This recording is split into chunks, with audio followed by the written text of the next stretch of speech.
10 मई 2024 का दिन इस देश में उन लोगों के लिए खुशी का दिन है जो लोकतांत्रिक व्यवस्था में विश्वास करते हैं, जो संविधान पर विश्वास करते हैं, जो इस देश की न्यायिक व्यवस्था में विश्वास करते हैं। उनके लिए बहुत खुशी का दिन है, क्योंकि 10 मई को दिल्ली के मुख्यमंत्री अरविंद केजरीवाल को चुनाव प्रचार के लिए 20 दिन की बिना किसी प्रकार की शर्त चार करने के लिए रखे बगैर उनको माननीय उच्चतम न्यायालय ने जमानत दे दी है। उन पर दिल्ली के बहुचर्चित शराब घोटाले में मनी लॉन्ड्रिंग का केस जो है वह ईडी के द्वारा चल रहा है।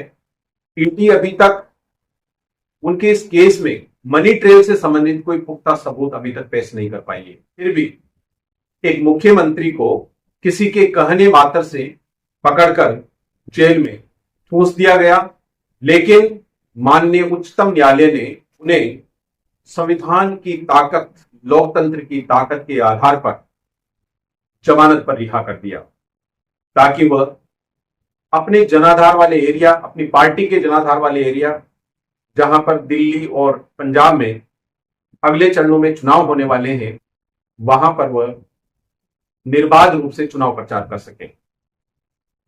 लेकिन यहां पर महत्वपूर्ण बात यह नहीं है, महत्वपूर्ण बात यह है कि जब दिल्ली सीएम अरविंद केजरीवाल को जमानत मिली तो जमानत के तुरंत बाद उन्होंने अपने कार्यकर्ताओं को संबोधित करते हुए कहा कि उन्हें हनुमान जी की कृपा से यह जमानत मिली है।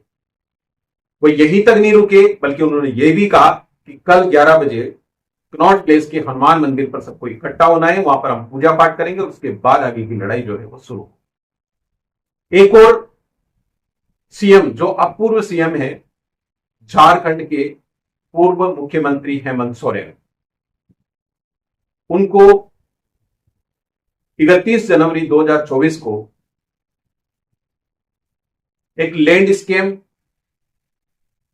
से संबंधित मनी लॉन्ड्रिंग के केस में ईडी ने उनको भी गिरफ्तार कर लिया था और वह अभी तक जेल में है। झारखंड मुक्ति मोर्चा के नेता हैं, एक दमदार आदिवासी नेता हैं। वह बाबा साहब अम्बेडकर के अनुयायी हैं, लोकतंत्र की ताकत और संविधान की ताकत में विश्वास रखते हैं। और इससे भी महत्वपूर्ण बात यह है कि जब विधानसभा में 6 फरवरी 2024 को विश्वास मत प्रस्ताव रखा गया था, उस दिन उनका जो अंतिम भाषण था, उन्होंने कहा कि इस देश के जो बहुजन समाज है उसके लिए ऐसी स्थितियां परिस्थितियां खड़ी की जा रही है जिसके कारण, जिस प्रकार 14 अक्टूबर 1956 को बाबा साहब डॉक्टर अम्बेडकर ने जो कदम उठाया था और बौद्ध के दम को स्वीकार किया था, इस देश के बहुजन समाज को भी उस ओर जाने की आवश्यकता है। तो यहां पर महत्वपूर्ण यह हो जाता है कि इस देश की जो न्यायिक व्यवस्था है, क्या वह न्यायिक व्यवस्था इस देश के लोकतंत्र और संविधान की ताकत के अनुसार चलती है? क्या जमानतें संवैधानिक और न्यायिक व्यवस्था के अनुसार मिलती है, या फिर किसी देवता की कृपा या फिर आकाशवाणी होने का इंतजार करती है? अब देखना यह है कि दिल्ली के मुख्यमंत्री अरविंद केजरीवाल पर भी मनी लॉन्ड्रिंग का केस था और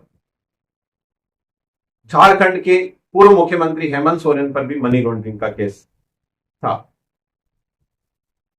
13 मई 2024 को माननीय उच्चतम न्यायालय हेमंत सोरेन के केस की सुनवाई कर रहा है, जमानत की।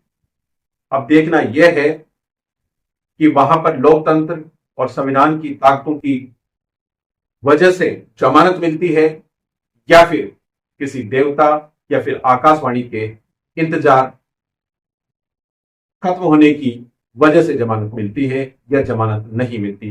यह देखने का, सोचने का विषय है। हेमंत सोरेन को जमानत क्यों नहीं, यह महत्वपूर्ण है, जबकि वहां पर एक चरण के चुनाव हो चुके हैं और अब दूसरे चरण के चुनाव बाकी हैं। अगर हेमंत सोरेन को भी जमानत मिलती है तो यहां की लोकतांत्रिक और संवैधानिक व्यवस्था जो है वह ताकतवर होती है।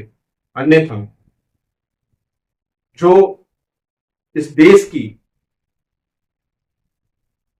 मनवादी ताकतें हैं उनको बल मिलेगा और इस देश का जो बहुजन समाज है उसको सोचने के लिए मजबूर होना पड़ेगा। जय भीम, जय भारत, धन्यवाद।